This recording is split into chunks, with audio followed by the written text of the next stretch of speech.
All right. Hi, everybody. Welcome to today's session on balancing your hormones. I get like super excited on this end when it comes to talking about hormonal things because I just know that making these changes in your life would just make you feel so much better, like a whole new person. So I absolutely love it, and I get a little bit too excited. But hello, Katrina, I can see your name. Wonderful. And so for anyone who's new here today, one key information that I'd like to kind of highlight today is to be sure to go to that link. So on your screen right now, do you see that little scrolling over like banner on the bottom? That is showing you the link that I want you all to go to. And so you can do that right now. Go to streamyard.com/Facebook. And the reason why I want you to do that is because as we're giving away a lot of different prizes, we have things to give away today, tomorrow. We have lots of prizes for tomorrow. Going on through this challenge, for you to enroll and be able to be eligible, we need to see your name. So if your name and your comments are showing up as Facebook user, we can't see anything. Okay. And so please go ahead. I'm going to give you about 30 more seconds. Go ahead. So Bobby, I can see your name. Shanti, I can see your name. Keisha, hello. Welcome. Elaine, I'm seeing you just fine. If you are still, see, Facebook user, we just got another one. Okay. So go ahead, Facebook user, please go ahead and go on another tab. Andrea, I can see your name. So it looks like you already did it, and it looks like it's covering you for the entire time here. Shania, same thing. Hello. Okay. Tamara, I see yours done. All right. So no, I can't see you. I see a couple of good evenings. And can you see me? I sure cannot. Connie, I can see you though. Hello. Welcome, everyone. I'm excited about today's session. We're talking about foods today. And honestly, we're going to try to put a lot of this information into about a 45-minute session. But I'm going to tell you, this is hard, okay? Because there's so much, and I wish I could just take my brain and kind of just put it out there so you can just get all this information, but we can't necessarily do that. And so I'm going to give you as much information as I can today, okay? So again, if you're comments are showing up as Facebook user, we need you to go type into your browser www.streamyard.com/Facebook, just to give us permission to be able to see your name while we're going through this stream. Okay, so go ahead and keep working on it. And we're going to get started. Okay. And so I saw a few people asking about whether or not you'll be able to see the streams if you missed a session, okay? And yes, you will. So if you go into the Hormone Balancing Bootcamp group, all the videos are recorded and you'll be able to watch them, okay? And that's for the duration of this challenge. And so you'll still be able to review things into the weekend this week, okay? Also, depending on where you're streaming from, if you're watching from YouTube, we have it there as well. So you'll be able to see it, okay? So lots of different ways for you to go ahead and get that information today, all right? And so you can also on Facebook, there's a comment that's pinned with information for where to go. So if you just look on Facebook and under the pinned comment, you should be able to see that as well. Okay, Teresa, yes, I can see you, Teresa. Okay, very good. Another Facebook user, I can't see you. Bobby, I can see you. Wonderful. All right, so we're gonna get started. Okay, and so as I mentioned yesterday, so I really want you to relax while you're here, okay? Be ready to absorb a lot of the information that's here. If you've known things before, wonderful. We share it together. We help each other. If you're learning something new, bask in all of the information that we'll be presenting here today, okay? Yes, Kim, I can see you. Agape, I can see. I remember you from yesterday as well. Welcome back. Deja Marie, I can see you now. Yes, so you're good to go. Elizabeth, I can see you. Alicia, I can see you as well. Welcome back as well. Okay, very, very good. And so, yes, so grab your notes, okay, and also check your emails, because we're sending you lots of information by email as well to kind of help you guide through the whole journey that we're on right now. And so, yes, all right. Beautiful. So let's move on here. Okay. So remember, breathing exercises. We're going to do one round of this today. Okay. So everyone just pause for a second. Feel your breath, feel your body, feel the air around you. And I want you to take a nice deep breath with me. And so you're going to breathe in for 4 and then slowly breathe out for 4. Okay. So here we go. Nice deep breath. 2, 3, 4, and release it. 2, 3, 4. Okay, and just shake it off a little bit. All right, and let's dive on into our conversation today. So 4 steps to reclaiming the real you. You can do it. We all can.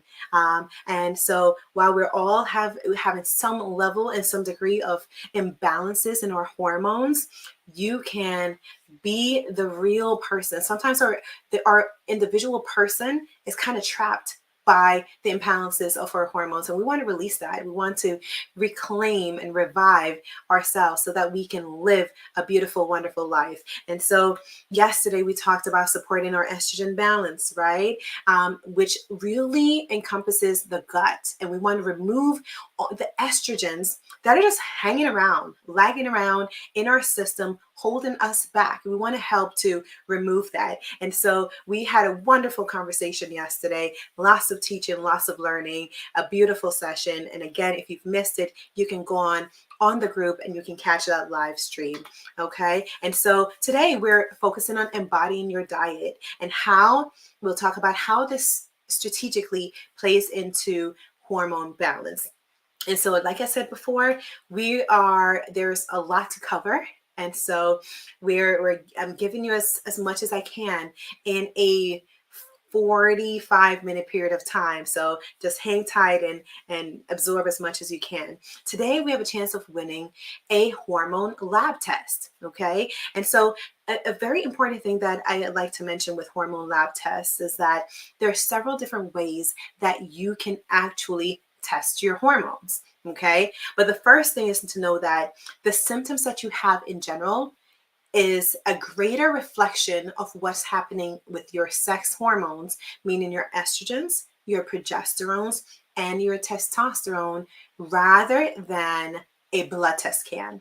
And the reason why your symptoms speak louder than a blood test is because our hormones from second to second throughout the day are drastically changing. Like literally, I would draw your blood from your left side and 5 minutes later, draw it from the right, and you will get completely different results because your hormones are changing that drastically. And so one of the best ways that you can get an assessment of whether or not you have a hormone dominance is with an assessment, which we talked about yesterday. We gave away one to Alicia Allen. And so you should have received information about that, Alicia. But it doesn't hurt to sometimes check your blood test to see what your levels are like. And so with that, this is where today one person who's right here on our live stream today will be able to win a hormone lab test. And so we'll ship this off to you. This is with Everly Well. And with this test, it will give you a breakdown of what your levels are like. And so with that, we need you to be here. We need you to be able to see your name so that we can all submit for this special hormone test today. Okay. Now we're embodying our diet. We talked about removing the estrogens yesterday. Now we're going to put foods into our body that will actually help it to balance your hormones. All right. So before we dive into that, I have a question for you all. Okay. So what do you do when your energy gets low? Put it in the comment. I want you to answer this question here. So your energy seems low and you're just not really feeling like up to par. You're just like, something doesn't feel right. What do you typically tend to do? Eat a protein bar. Okay. Andrea, nice. Sleep. Lakeisha, love it. Okay. I wish I could just take a nap when my energy is low.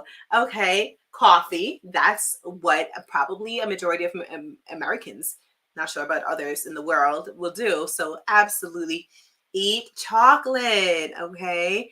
Taking an iron supplement, going for a walk. Okay. Taking your vitamins, matcha. Yes, to help you push through, but eat, right? Go in the sun. Okay. So very good. Drink a green smoothie. Nice. And so meditate, give gratitude, exercise. All of these are like really, really good things, right? So things to boost our energy. But usually a majority of people will quickly grab something sweet. Okay.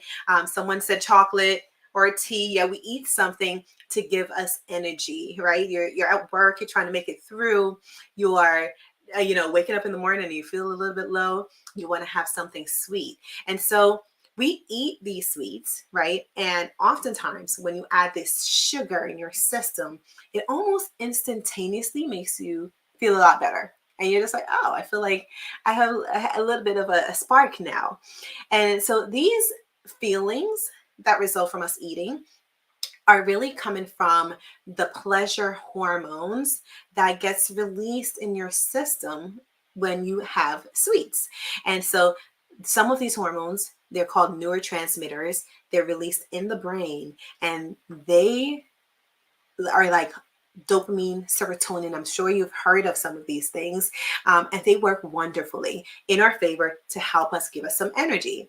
And are we really what we eat? Yeah, we are. Okay, it's one of those sayings, that we are what we eat, and sometimes we think that is completely like cliche. It may at times be, but we are exactly what we eat, and our bodies respond to the things that we're putting inside of it for digestive purposes, and it's responding accordingly. And so that will influence your hormones over time. And so recently there were 3 researchers who conducted 3 different types of studies to kind of check to see how people respond based on after they eat.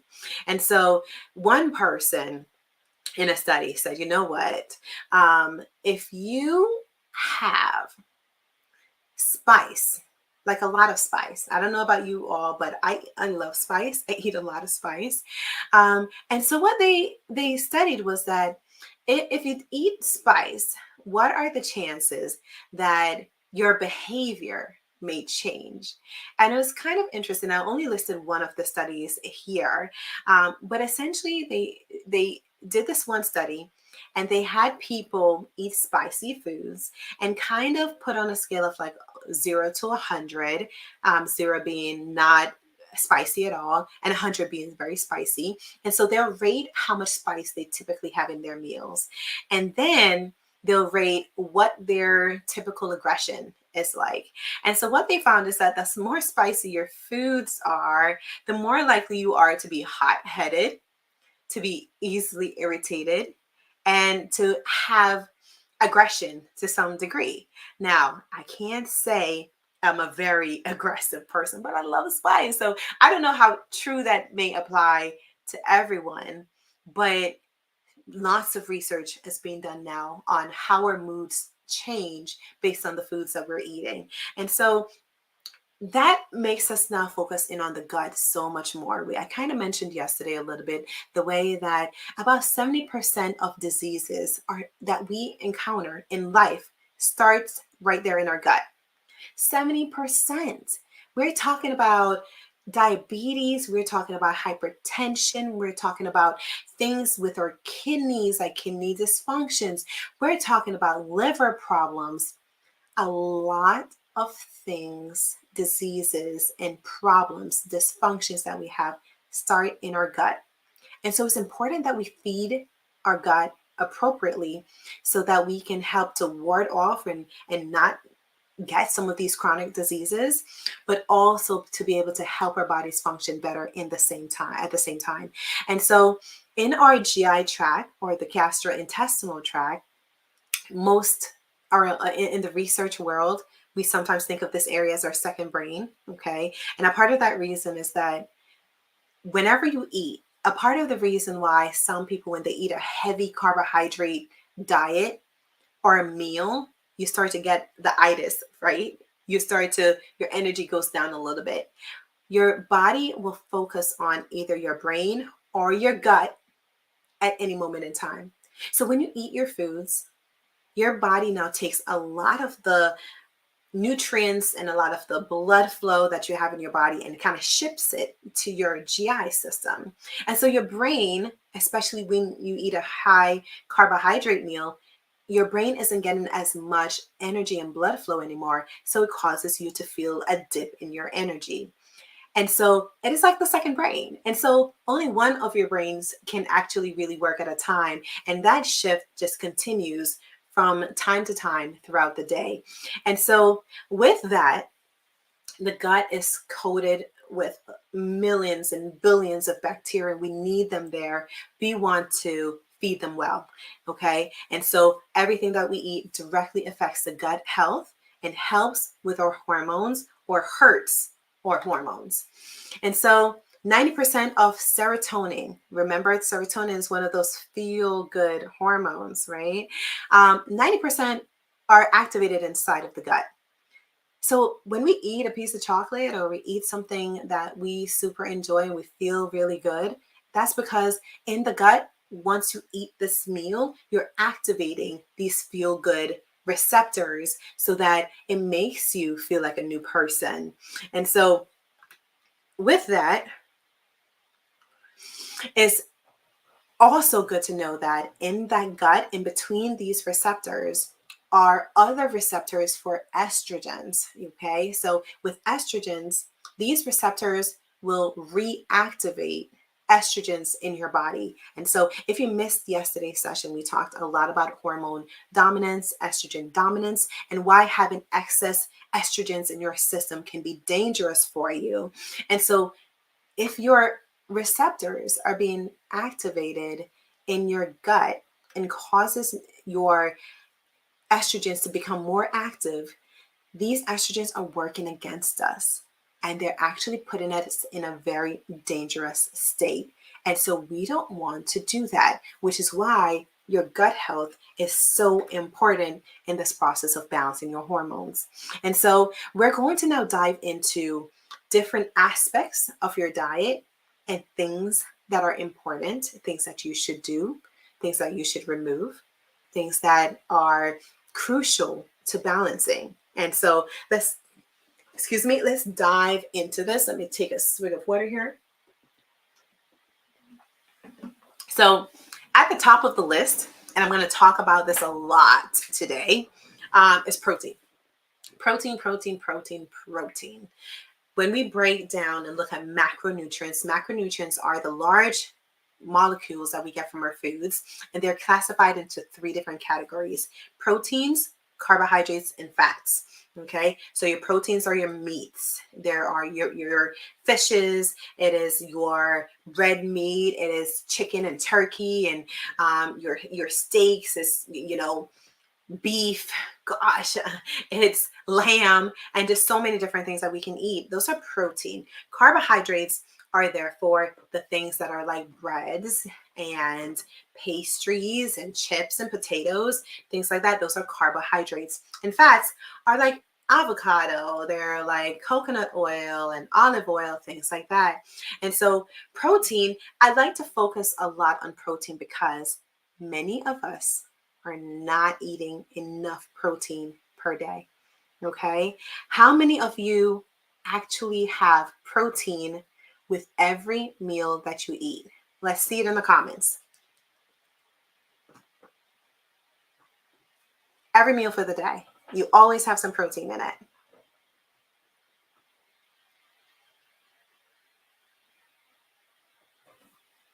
Okay, Andrea says she does. Wonderful. Rhonda. Okay, very good. Teresa's like, listen, I'm going to comment, but I'm going to tell you that I'm guilty and I don't. Okay. So a lot of us don't get enough protein. And as females, this is one of our greatest downfalls when it comes to eating our meals. Okay. Because our bodies need protein. Our hormones need protein. It's actually hard for your body to replenish your hormones as it needs to from day to day, very differently from a male. Okay. Females need lots of protein. And so even if you do have protein, most people are not having enough protein. Like you're having just a little bit. If you have 2 slices of bacon and that's all the protein in your entire meal, you're probably not even getting 3-4 grams of protein from that. You really need to eat a lot more protein. And we're going to dive into that. And so when it comes to hormonal balance, the types of protein that you eat can serve you much better than others. And so all protein is not created equal. And so protein is important to provide your body with all the building blocks that you need to help to produce those hormones. They're called amino acids, and they help with your estrogens, your insulin, your thyroid, everything. And so if you're not eating enough protein, your thyroid, if anyone here has thyroid issues, thyroid gland problems, low, high, and you're not eating enough protein, how can you make enough hormones that you need? If you are suffering from PCOS and your ovaries are not ovulating regularly and producing those eggs like you do, or that you should, can't do that if you're not eating enough protein. To have your menstrual cycles, to be able to protect your breast, to be able to lose the weight that we want to, if we're not giving ourselves protein, that is going to be difficult. And if you exercise, and regardless of the type that you're doing, and you don't eat enough protein, your body will actually lose the muscles that you're trying to gain, and your ability to lose that fat decreases. You need to have protein, lots of protein, okay? And so the gut has a lot to do with that. And so we've seen where certain types of protein can overstimulate your immune system and can cause a lot of inflammation in some people. This is why many people will say, well, maybe we should just not have protein altogether, right? Because if protein is causing inflammation, it's causing more problems than good, why can't we stick with, grains and legumes and things like that instead? Just eliminate them so we can eliminate all that inflammation, so we can feel better, be more energetic and all that. That is one direction to go. Whenever we remove the animal options and animal meats, it makes it a little bit more difficult for you to get the appropriate amount of protein that you need on a daily basis. And so can it happen? Yes. Do you need to work diligently to be able to get sufficient amounts of protein if you are vegetarian or vegan? Absolutely. Okay. But with that, you really need to focus in on calculating. Like with this, you should be meticulous. You should have your calculations. You should know exactly how much protein is in everything that you're eating, in a cup of beans, a cup of grains, so that you can calculate and make sure that you're having enough. And we're going to go into that a little bit further. So as a doctor, this is what I've seen. When women eat grain fed, okay, hormone injected, superbug infected meats, okay, this is the majority of the meats that are on the market, okay, they will negatively impact your digestion and may cause bloating and constipation, okay? And if you suffer from any of these things, oftentimes it's some of the protein in the meats that we're eating, because those meats, those animals, they are infested with all these hormones and antibiotics and all types of things that will hurt your system. And so don't think that if you were to really cook your meat 100%, that this is going to protect your gut and protect your body and kill all the antibiotics and all the excessive hormones that are in these meats. That won't happen. Okay, that is not going to be the case. You want to avoid them. And so once you eat a lot of these meats, this will lead to your estrogen levels raising up. Okay, they're going to rise and get higher and higher. And the more that they get higher, the more difficulty we have in being able to eat, sleep, enjoy life, lose weight, everything. And so the truth is, meat has a higher fat content than other sources of protein. So when we look at nuts and grains and legumes and all of that, meat has a lot of fat. Before I got into, really focusing on making changes in my life hormonally, I would love me a piece of steak that is well marbled. Okay. And so if you're familiar with what marbling is like the fat that is in between the muscles of the protein that you're eating. And the more fatty my meat is, okay, especially my steak, the best thing ever, right? It just makes it so juicy and so tasty. However, if you're not having a healthy type of meat, you're actually infesting your system with a lot of fat and hormones trapped in those fat that is really just causing your body and your system to shut down. Yes, Bobby, lots of flavor. Okay, I'm like a steak girl. Okay, we had to make a little bit of divots and change our direction a little bit with that for the health of our bodies, but we're going to get to that. And so with that, the problem is that there is a lot of things that are trapped in the fat of meat. And so most of the meats that you find in the grocery store, like the people who own the grocery stores are not caring about your health and your hormones at all. Okay. So they're going to give you the lowest quality that they can find there. This is business. And so with that, you want to be mindful and make choices that are just better where you can, that are better for your health. And so we know that meat heavy diet is linked with higher BMI. So your BMI is essentially the scale that we use to say if you're obese, overweight, or a normal weight. And so a higher BMI means that you have a lot more fat cells on your body in comparison to your lean muscle and your lean body weight and your height. And so while it's not the best test for everyone, it's a good indicator for how much fat we're carrying on our system or on our bodies. And so with that, we know that meat heavy diets can also lead to a lot of abdominal fat. Okay, so compared to all the different places where your fat can deposit on your system, it may really start focusing on your abdominal midsection, which is sometimes not where we want that to be. And in general, we don't want a lot of fat there because it increases the likelihood of us having heart disease, hypertension, metabolic syndrome, and so many things. Okay, now red and processed meat may increase your likelihood of obesity, and again, increase your waist circumference. That's the size of your waist. And so what we also know is that if you eat a lot of the wrong types of fats, like saturated fats versus not saturated fats, you can also have a higher level of estrogens and a risk for serious conditions like breast cancer and heart disease. And so we don't want these things. So what is the strategy here? We want to eat healthy proteins. And so you want to limit red meat. And so when you're choosing your red meats, you also want to select meats that have less fat and marbling in them. And so the more quality, the better the quality, the best way you can go about things. Okay. So great farm raised, okay, be cautious. You want wild things, okay? And so, and in general, when we're thinking about the quality and lean protein, lean meaning less fat on there, you want to remove skin whenever you can, okay?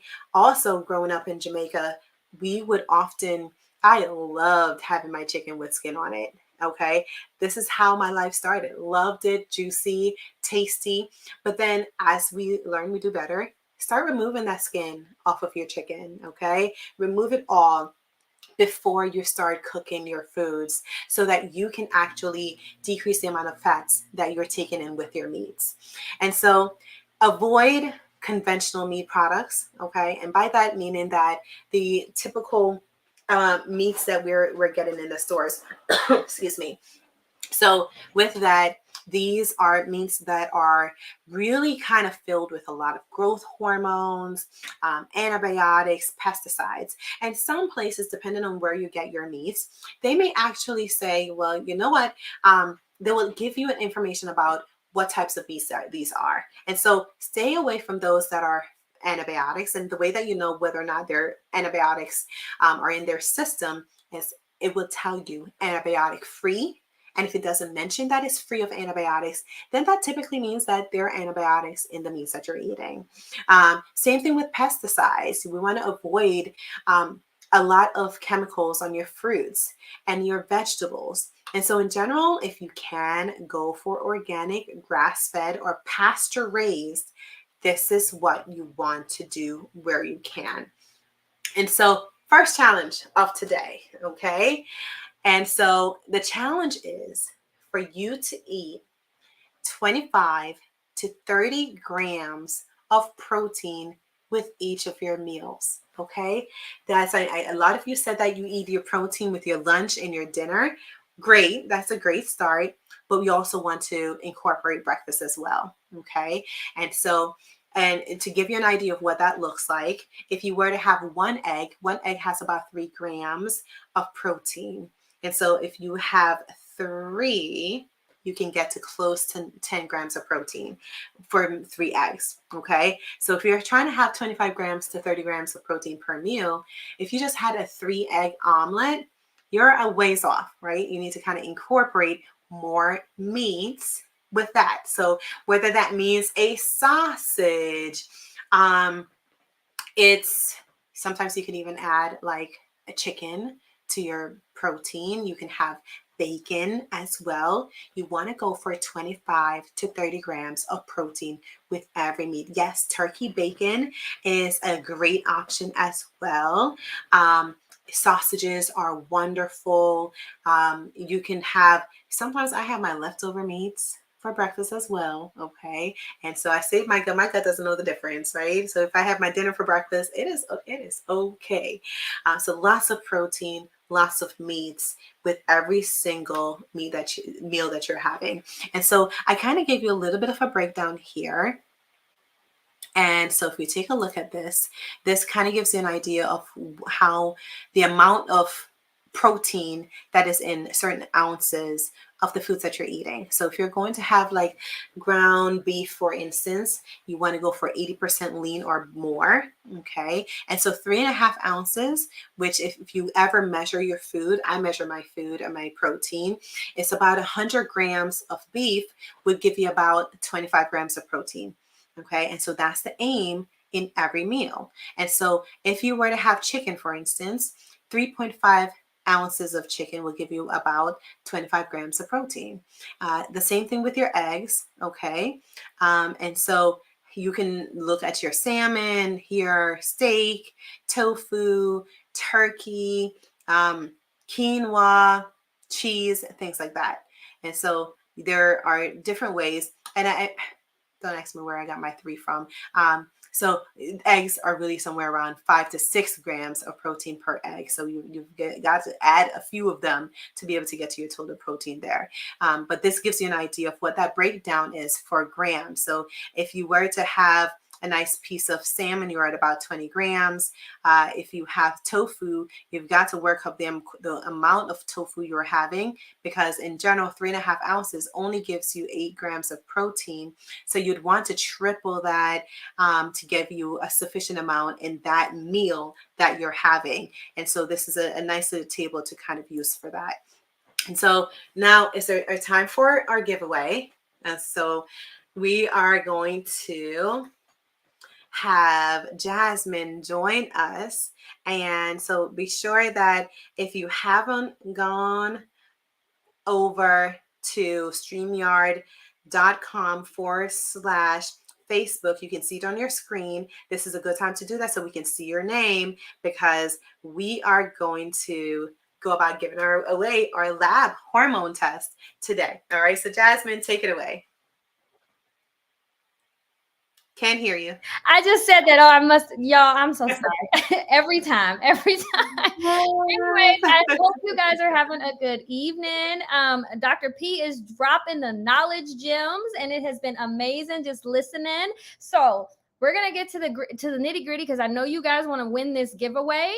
First off, I want to know who has done some of the work from yesterday. Who has done some of the challenges that Dr. P mentioned yesterday? If you don't remember, it was we're trying to eat more veggies, we're trying to practice those stress relief exercises, we're trying to incorporate movement at least 45 minutes a day, be that walking, be that exercising. She recommended strength training specifically, but any type of movement that we can get going. So tell me in the comments who has been doing some of those things.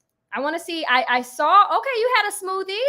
Okay, heavy smoothie day. Okay, and extra veggies. I love a good smoothie. Okay, you worked out and you had 2 veggies. Okay, you did. Okay, good. Because I saw a couple of people when I posted the challenge. I know a couple of people said that they had done it, but I was like, it was only 8 comments. It was way more than 8 people in the live yesterday. So I'm like,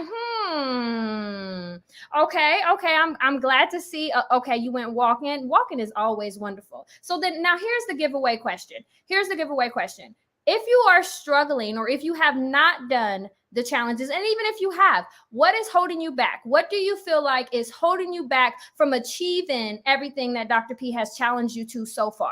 Drop it in the comments for me. Be honest, be open. This is our time to be vulnerable so that we can uplift each other and encourage each other. So tell me, what do you think is stopping you from meeting the challenges that Dr. P has given you? Okay, confidence. I can understand that, right? It's like you don't really know what you're doing, and then like at least for me, I know working out, if I go to the gym, I'll be like, I feel like I look stupid because I don't know what I'm doing.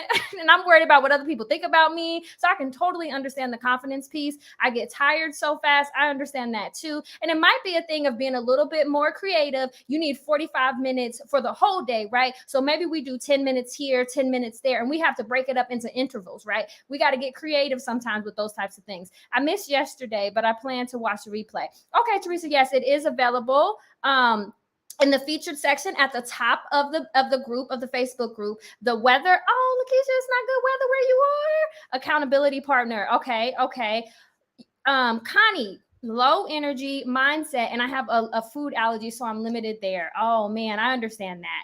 I completely understand that. The challenge is doable. I went to bed early. Okay, Valerie says she's being honest. Okay, I appreciate it. I appreciate the honesty. You know what? Matter of fact, Valerie, because of your honesty, I'm gonna go ahead and make you the giveaway winner, right? Because I appreciate a good, honest person. I appreciate when you can say, "Look, I just didn't do it. It just wasn't in me yesterday." I appreciate that. Okay.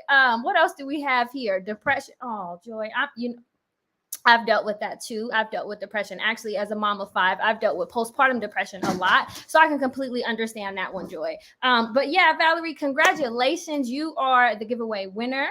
At this point, I really appreciate your honesty, you guys. I appreciate all you guys' honesty. You guys go through these comments, and if you see anybody who is struggling in the same way that you're struggling, let's reach out and let's become accountability partners. I saw a couple people saying they needed an accountability partner, and you never know what your words could do for the next person. Your encouraging words, you never know what they could do to help uplift that other person or help get them to the place that they need to be in order to meet their challenges and meet their goals. So let's do that. Let's find somebody in the comments that you might connect with, or that may have had, something similar holding them back, and let's connect. Let's do that.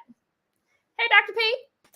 Absolutely. Yes. And so, we all have different things that can make things a little bit difficult for us to kind of get things going. And so, Stacy said, I have arthritis in my knee and low energy. And sometimes we need to be very diligent in how we go about correcting and going around our deficiencies, right? And I'm going to call them a deficiency because a lot of times that's what it is. And so we want to kind of come up with a plan to say that we're going to now do exercises, for instance, that doesn't affect or can take out and eliminate the arthritis, right? So maybe instead of being on the treadmill, we may go cycling or go swimming, where the knees and the joints are not necessarily playing a part with a lot of stress and the stress from our weight and the movement. And so, yeah, we want to work around that. So congratulations, Valerie.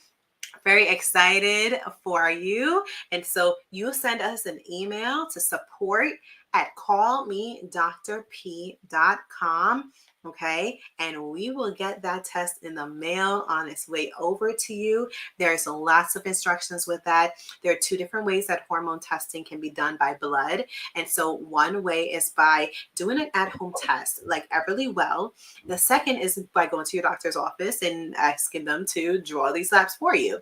And so with that, you at home, they might take a little bit of your saliva. They might tell you to kind of prick your finger a little bit just to get enough of a blood sample to be able to do some testing. There are multiple different ways. And so if you all are interested in being able to get your own test at home, you can always click on, or we'll actually post it in our Facebook group, where you can actually purchase, and I have a discount for these testing available for 25% off, where you can order those testing and actually do them at home as well.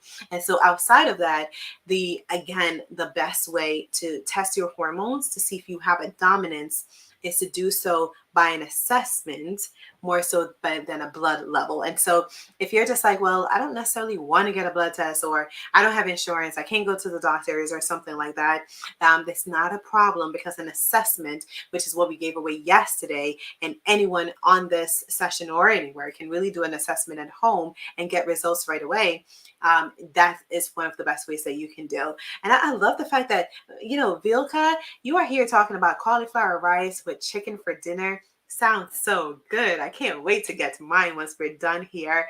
But absolutely wonderful, wonderful, wonderful. Thank you, Jazz. And congratulations again on winning your session today and your prize. So excited. Very good. So let's jump on in and go back to our presentation here. Thanks, Jazz. All right. So let's move on here and let's talk about some carbohydrates. Carbohydrates, they just get a bad rap left and right everywhere. I don't know where we got to a point where in general we're just like carbs are bad. And so carbs are not bad. Carbs are really, really good for us.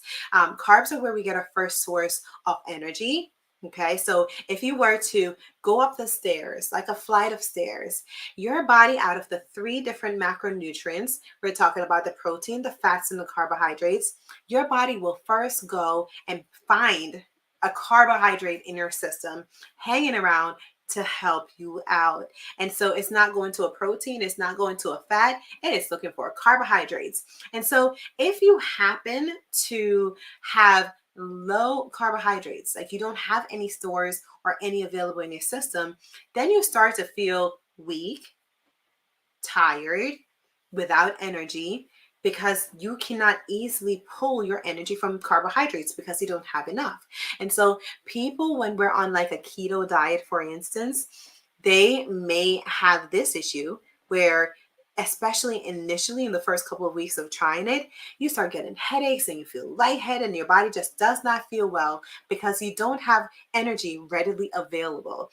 And so carbohydrates are good, okay? And especially for hormone balancing, you do want to incorporate carbohydrates in your diet left and right, okay? You don't want to skip these. It is super important.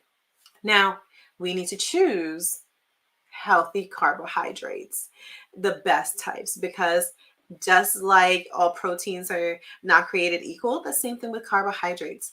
They're not created equal as well. And so cakes, cookies, white bread, white pasta, white potatoes, whether it's fried in the form of a tater tot, mashed, it doesn't matter.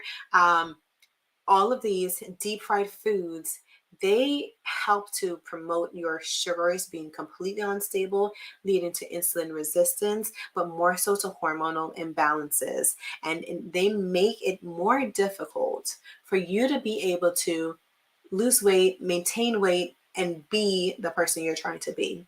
And so they increase your estrogen levels, which is not what we want. We want our estrogen levels to go down and be in a stable level, not to increase. And so a lot of these things that we have, especially if we're having them on a daily basis, we are trapping our bodies. We're trapping our hormones in a little box and making it very difficult for us to function well because they're trapped.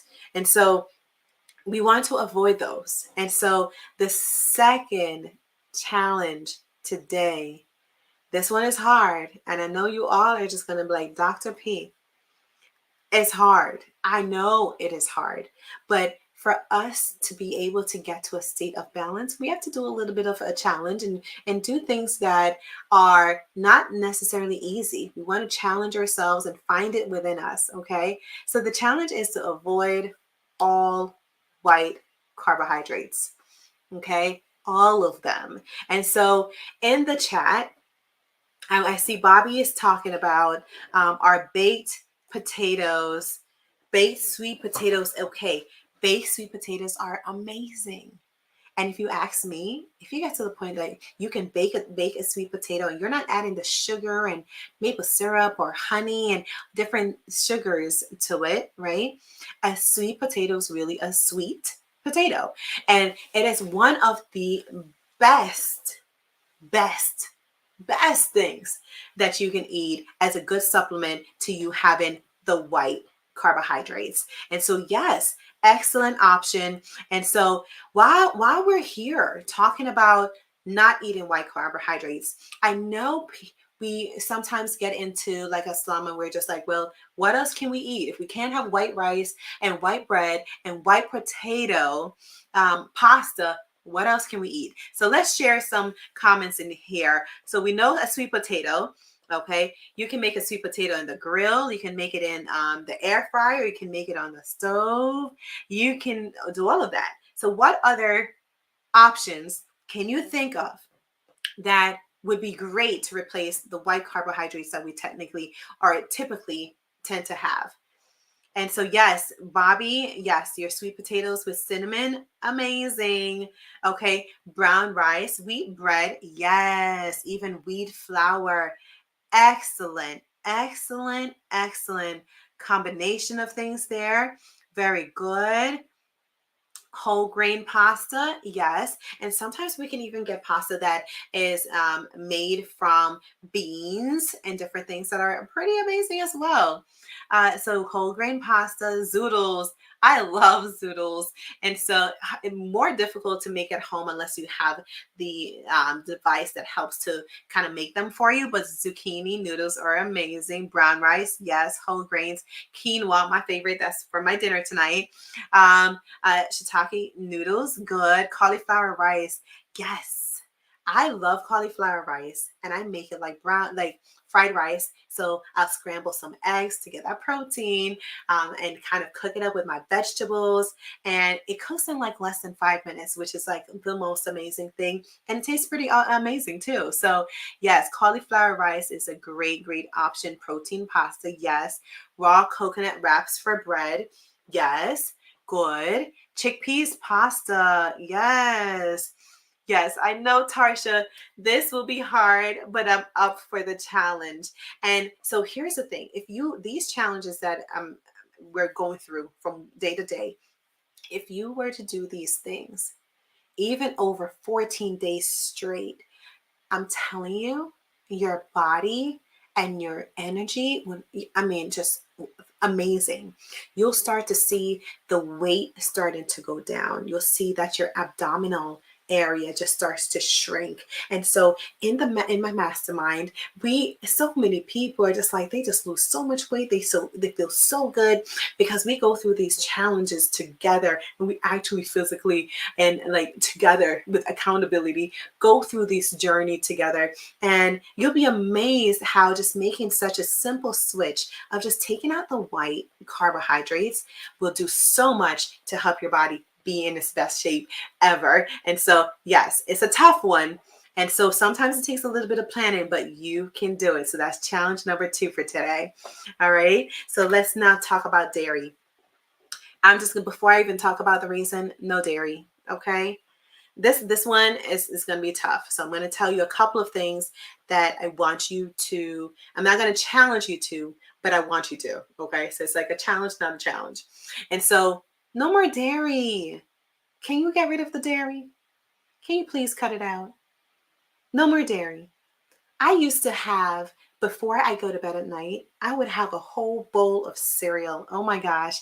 I can just go through all my faves, and you look on top of my refrigerator. This is back in the days. I would just have them all listed there. My honey bunches of oats and my raisin bran crunch. And I mean, everything. Loved it. Okay. And so I would just drink a ton of milk. I can just go to the refrigerator and pour me a glass and drink it down in like no time. Loved it. Strawberry milk, chocolate milk, loved it. Cheese. Can we talk about cheese? Can we talk about cheese? I know. So it's funny. Tasty cheese. Listen, Sudani, I get it. I get it. I get it. Once in a while. Okay. That is this Jamaican thing. Okay. Once in a while. And so it's important that we cut out the dairy. Dairy is killing us. Dairy is killing us. If you want longevity, if you want a longer life, if you want to have a better life, a healthier life, and to feel amazing, we've got to cut the dairy out. And so most dairy has a high levels of estrogens that interfere with your own levels of estrogens, and they actually take over your system. Dairy has been linked with endometriosis. Dairy has been linked with polycystic ovarian syndrome. Dairy has been linked with fibroids. A lot of these conditions that as females we are suffering with, infertility, dairy is not good for us. Okay. And so, I'm not the biggest fan of going like cold turkey on things, but we want to start to reduce that over time. You won't miss it over time. Okay. So if you have a lot of dairy normally, just start to cut it down, cut it in half. And in like 2 or 3 weeks, you cut it down a little bit more until you can actually eliminate it. And maybe you can treat yourself once in a while, but a lot of us have some type of dairy every single day. And it's really just building up in our systems, building up in our reproductive system, building up in our uterus and our ovaries and our fallopian tubes. And then it's just causing our system to shut down. And so the dairy's got to go. Yes, RIP dairy. The dairy is got to go. Okay. And so dairy also leads to higher insulin levels, and it increases your likelihood of getting breast and ovarian cancers. Both of them are super aggressive cancers and when it comes to female reproductive systems. And so I know you don't want to increase your risk. I know I don't, right? And so these cancers, ovarian cancers, when you get diagnosed with ovarian cancer, it's too late unless it was an incidental finding. Usually you're already at stage 3, stage 4. Those are the higher levels of cancer in your system by the time you find out. Breast cancer, yes, we love mammograms. Go get the mammograms.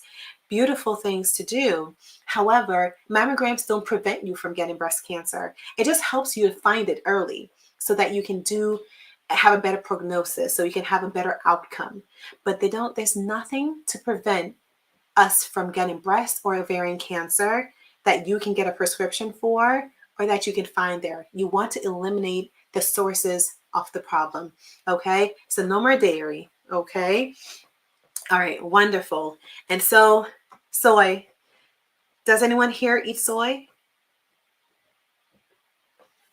Let me see it in the comments.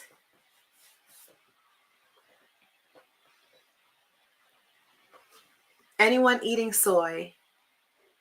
Nobody? Okay, so this group today, we don't do soy. Okay, Tarsha says no. Elaine says no. Okay, that's good. Okay, and so in general, soy is one of the most heavily sprayed crops with pesticides, herbicides, all of the things that are causing your system to be imbalanced. And so out of all crops and things that could potentially exist, soy, if you're going to have it, it needs to be 100% organic. No ifs, ands, or buts. Soy products need to be organic if you're going to have it, because organic versions of soy are the manufacturers must, like, they have to go through testing that says that this product is not filled with the pesticides and the herbicides that are dangerous to us. So no more soy, okay? No more. And so another strategy, or the final strategy for today, okay? Because we can't, we're going to wrap it up for a session on our diet today, and then I'm going to get to your questions. And so if you're here and you have questions, we will take your questions today, okay? But we talked about fiber yesterday, and in order for you to eat well to help your gut microbiome and your hormones, you want to have a lot of fiber. Okay, so you're eating your greens like we talked about yesterday. You are incorporating other things. We talked about Metamucil. A few people were asking yesterday. We talked about psyllium husk as another alternative to get your fiber, especially if you're having smoothies and shakes and things like that. Chia seeds, wonderful options to add to give yourself fiber every day. So you want to have lots of it. Flaxseed. Flaxseed is another thing. It's just wonderful for helping us and our hormone levels be normalized. Cruciferous vegetables. We also talked about these yesterday. And so your kale, your Brussels sprouts, your cabbage, your cauliflower, your broccoli, you want to fill your diet with this on a daily basis. Even if you're having other things that are not so good, get your greens, okay? Get your greens. Now, Probiotic rich foods, we also talked about that yesterday, the kimchi, the sauerkraut, the kombucha, the kefir, all of that. Okay, so lots of probiotics. And we didn't talk about this yet, but omega-3 fatty acids. These are essential, most important types of fats to help us naturally balance and produce our hormones in our bodies like we should. And so with that, you can get your omega-3 fatty acids from your salmon, your sardines. Okay, so a lot of like seafood, and it's a great source of getting them as well. Walnuts, chia seeds, avocado, olive oil, coconut oil, and any type of coconut product in general, nuts and seeds. And so if you're not having enough omega-3 fatty acids, you can always get a supplement. And that supplement would be with DHA, and it will say, omega-3 fatty acids. And so you want to add that to your diet. And so I'm just going to briefly mention looking at cholesterol. Okay, so if you have high cholesterol levels or cholesterol problems, there are good cholesterol and bad cholesterol. And so if you have enough of the good cholesterol, it helps to combat the bad ones. And so omega-3 fatty acids fall into that category of the good cholesterols. And so if you're not eating enough, like if you don't eat enough salmon and sardines, the level that we look for in the lab is called HDL, high density lipoprotein.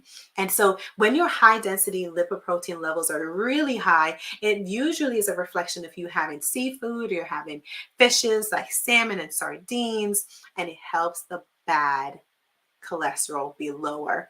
Okay, so you want to incorporate lots of that in your diet. Okay, so wonderful. So this is going to be our very fast and short session on embodying your diet. And tomorrow, listen, we're going to talk about the slippery slope.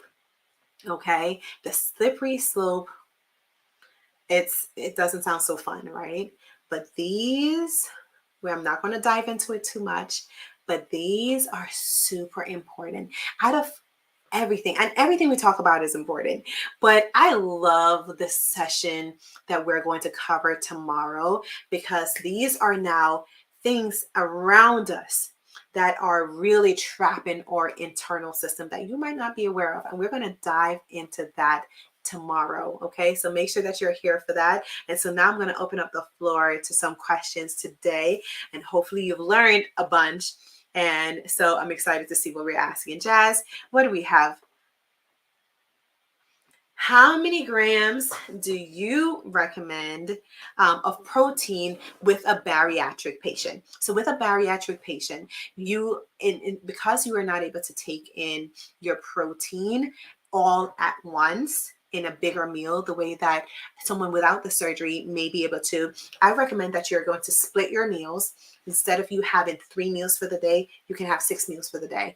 And so for each of your digestive or your processes with your meals, you want to aim for about 12 to 14 grams of protein with those meals. So you're not overwhelming your system and your gut with too much at one point. And so you want to go for about half. So instead of you going 3-4 hours without a meal, you should be having a meal, especially if you're eating clean, you're eating your vegetables, you're taking out those white carbohydrates. Your body will process that food so much easier, so much quicker. So you should get hungrier faster. Okay. It is not unusual that I can have 7 meals per day. It is not, because you're eating clean, you're eating healthy foods. Your body will use it for energy and not store it as fat, and it actually helps you. So eating healthily, yes, you can increase the amount of meals you're having. And so splitting it in 2 and having it throughout the day, good option for anyone who are classified as a bariatric patient. Excellent question. Dr. P, if you have PCOS, is hormonal testing still necessary? If you've been hormonally tested before and you actually have been shown to have PCOS, then you in general need to get a new test. But understand that hormonal testing and PCOS testing, they are both hormonal, but they may cover different hormones. Okay. So for instance, when we're looking at PCOS, we're looking at androgens, and androgens are the hormones that are usually more higher in a male. So like for instance, testosterone levels in females, that level should be lower. In males, it should be very, very high. And in PCOS, oftentimes people may have higher testosterone levels. And so if you had that testing done already, some hormonal testing kits will also have testosterone in it, so you might not need that. Another common one is DHEAS. Okay, that's D as in dog, HEAS. And so if you have PCOS and you've been tested, then you should have had that result already. And so if it was in a normal range, assuming that this wasn't like 10, 15 years ago, then you wouldn't necessarily need to do that again. Okay. And so it may not be necessary. Now, when you're PCOS testing, estrogens are usually not a part of that.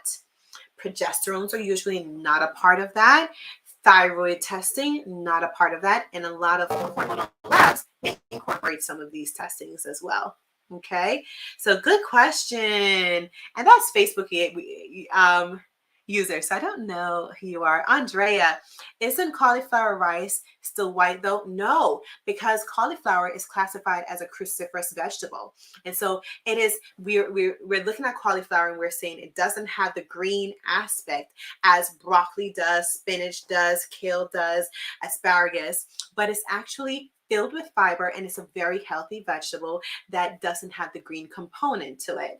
And so it looks white, but it's actually not coming from the white processed grains that are in the family of rice. It is a vegetable that is made into a rice form. And literally, I just buy the cauliflower large and I just grater it. So I take a grater and I make it into the rice. I can actually get so many more cups of rice from that versus purchasing it, and you can get it for so much cheaper. It just works out wonderfully. And so so it's not rice, it's not grain, it's not processed food, it's a vegetable. So excellent question there, Andrea. Including eggs, I'm not sure what that is a follow-up to, but eggs are good. Okay, and so I encouraged you having lots of eggs. Okay, if I could have a whole dozen a dozen of eggs per day, I probably would. Okay, I love eggs. Eggs are healthy for you, and a lot of times eggs, they get a bad rap also, where it almost seems as though if you're having eggs, your cholesterol is going to get high. Eggs are good for you, and it's a very small input, if any, eggs may have on your total cholesterol levels. Okay, eggs are excellent sources of protein, especially egg whites. Oh my gosh, really, really good. And so yes, you want to have that. Okay, Andrea says, is almond or cashew milk still considered dairy? No, those are coming from nuts. Okay, so literally you can make your own nut milks at home. You can do that with your cashews. You can do that with your almonds. And so, no, those are excellent sources for dairy-like things, right? And so you can have your cereals with it. You can still use it to cook. You can make it into your shakes. They make really nice bases when you're making your smoothies and your protein shakes. And so they're excellent options as well. So yes, not dairy. Excellent question, Andrea. What about fruits? Are there better fruits than others? 100%. We kind of talked about this yesterday. Fruits are sugars, and sugars are another thing that's killing us next to dairy. Okay, sugars are bad in excess for us. And so sugars, a part of the problem why white carbohydrates are bad for us is that it's actually broken down as sugars in our system. So when you eat a bowl of rice, you're eating a bowl of sugar. When you have a bowl of white pasta, you're having a bowl of sugar. The same thing with white bread and your potatoes and all the good tasting stuff. You're overwhelming your body with sugar. When you have a bowl of fruits, guess what you're having? Sugar. When you have your juices like orange juice, you're having sugar. When you have even your alcohols and your drinks and stuff like that, you're having sugar. And so in general, sugars should be minimized in our system. You should have no more than 25 grams of sugar for the entire day. And so you may think in your mind that if I have, wherever this food pyramid came from, where it says have lots of fruits per day, that's a lie. We should not. That pyramid, I would rearrange that pyramid altogether. Dairy, we should take off that pyramid, and fruits. And so there are some fruits that are good options. And those are the ones that ends in berries. Strawberries, raspberries, blackberries, blueberries. Excellent options. You can have these on a daily basis, not an overwhelming amount, but you can have them and they stimulate your system very little bit limitedly. They give you or affect your insulin minimally, if anything, and the amount of sugars that you're getting from them is very little as well. Okay. And I'm just going to take this question because I see it, Netta. Do bananas count since they're technically a berry? Bananas don't count. Okay. Bananas are not berries. Okay. Bananas are very starchy, sugary. They're bad for us. Okay. Bananas are one of those things that if you're going to have them, and so if you're going to put them like in a shake or you're going to have them, you really want to do a couple of things. You want to have a portion of it. So even one banana, no bueno, not good. Okay. And so a portion of that once in a while. And with that, you want to have it if you are maybe right around your exercising. So if you were like on your way to the gym and you have you're having a meal before, and it's a part of that is a banana, your muscles and your body can absorb that sugar right away rather than store it as fat. And so that's like a small exception to the rule, but bananas are no. Okay. They're very starchy, very sugary. No. Okay. Excellent questions, Tiffany and Netta. What is the best treatment for PCOS? The best treatment for PCOS will be a majority of the things that we're going to talk about on this challenge. Okay. PCOS is a hormonal imbalance. PCOS is 100% influenced by the things that you are doing, the things that you're doing with your life, your body, the things that you're feeding your system, and the things that you're not feeding your system. And so if you integrate a majority of the things that we're going to talk about throughout this challenge and some more, we're able to tackle that PCOS and to get your body in alignment to make your symptoms so much more manageable and so much better. And so balance in your hormones, super important. And so while I could be, as you all know, I'm a physician here. I'm an active, board certified, functioning physician. I can easily say go on some birth control. But are we treating PCOS? We're not. If I tell you that, I'm masking the problem. I'm not helping the underlying root cause of the issue that you're having. And so change needs to be made. We need to be able to adjust the things that our bodies are encountering on a daily basis to be able to allow your ovaries to function well, your uterus to function well, your hormones to function well, so that you can be in the best managed state with your PCOS. And like I said, I've been there. I'm speaking from experience first and foremost, okay? With hormonal imbalances, PCOS issues, fibroids, and being able to correct that issue. Okay, so I know by experience, in addition to the hundreds of people that I've helped with PCOS, get through this process together. And so it's possible. And so if anyone here has PCOS, know that it is possible. And so it takes some dedication and some work and doing these things to balance off those hormones in your body, and you can get there. Excellent question. And I don't know who that was because it just says Facebook user, but wonderful. What is the best test to ask for your annual physical? That is a really, really good question. In our hormone assessments, and these are the assessments that I do for your hormones, I do give you like a listing and a breakdown of testing that you should talk to your primary care doctor about, and those that you should talk to your gynecologist. In general, all of us as females should have both of those, right? For a couple of different reasons. While an OBGYN like myself, we're considered to be primary care providers, but the management of regular diseases and health processes are primarily done by your primary care doctor, and things with your reproductive system, your breast, your hormones, your uterus, your ovaries, all of these things are primarily managed by your GYN. And so your GYN would handle a lot of the testing that have to do with your hormones of your brain, your ovaries, your uterus, all of these areas. Your primary care doctor, they're wonderful at managing other things like your thyroid, insulin problems, things like that. And so I give you a breakdown, and we'll see if we can post some of these testing, because I give you like literally a very, very long list of things that I recommend that every person get tested. And in addition to that, I also have a lab handbook that I offer as well. And in that lab handbook, I give you a listing of all of these labs and all of these things that are available for you to take and say, hey, to my doctor, these testing, I need these. Would you please? To make it easy for you.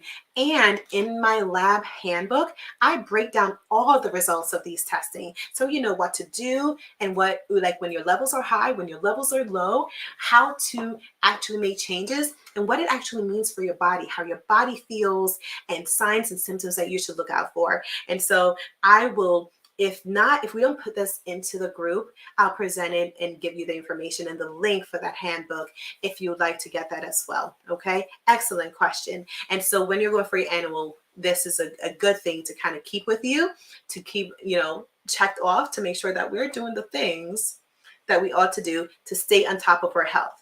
If you've been with me or following me, whether it's on TikTok or Instagram, on YouTube, on Facebook, wherever, I am a big fan of you advocating for yourselves.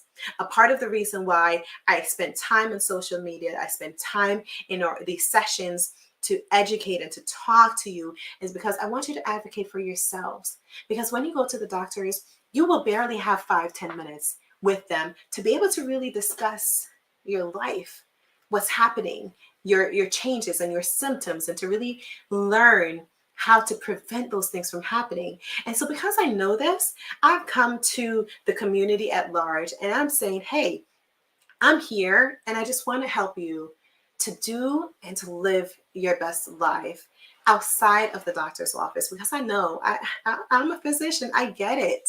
There's a lot of pressure on the physician side and a lot of problems in the community from the patient side that just makes that doctor-patient relationship kind of tough at times. But we have to advocate for ourselves and be on top of our health. And so I provide you with a lot of this information so that you can have it readily available in your stores, so that wherever you are around the world, whatever state you live in, whatever country you are living in, that you have this, and this works across the world, across the board.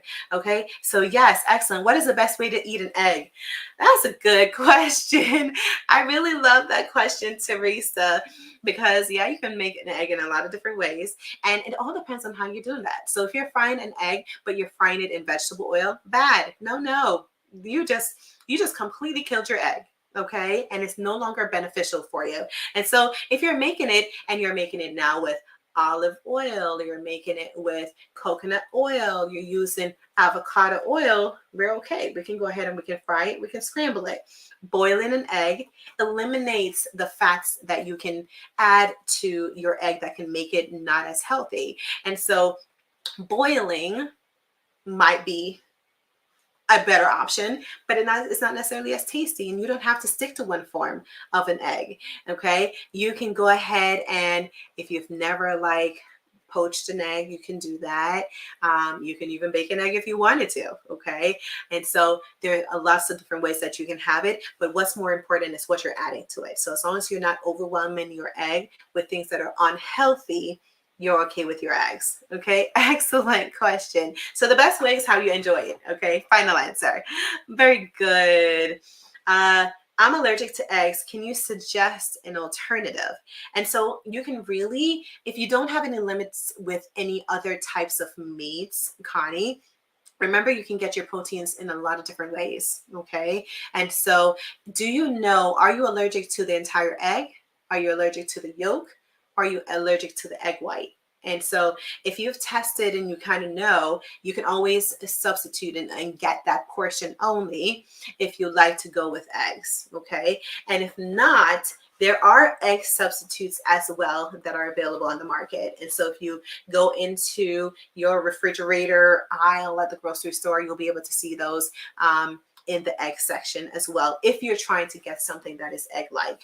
Okay, if not, there are lots of different proteins and a lot of different things that you can go ahead and try with that. Excellent question. All right, Kayanti says, are there different types of protein powder we should avoid? Oh, that's a great question. Love it, love it, love it, love it. Because all protein powders are not created equal as well, okay? And so in general way, not the best protein powder for you to have, or type of protein that you should have in your shakes, okay? And so when you go to, if you ever were to go to like a GNC, Vitamin Shop, any of those types of vitamin stores or supplement stores, about 80% of what you see on the shelves would be whey. Okay, but whey is not the best protein, especially if you are exercising and doing things like that. And so there are lots of different protein options, and I do have some in my, these are not in the Facebook group, but in my medicine cabinet on either TikTok or Instagram, where you can actually see some of the proteins that I recommend. So for instance, Orgain is an excellent version of, or type of protein, and it's a vegan protein, and so it's very clean, it's organic, and tastes pretty well as well.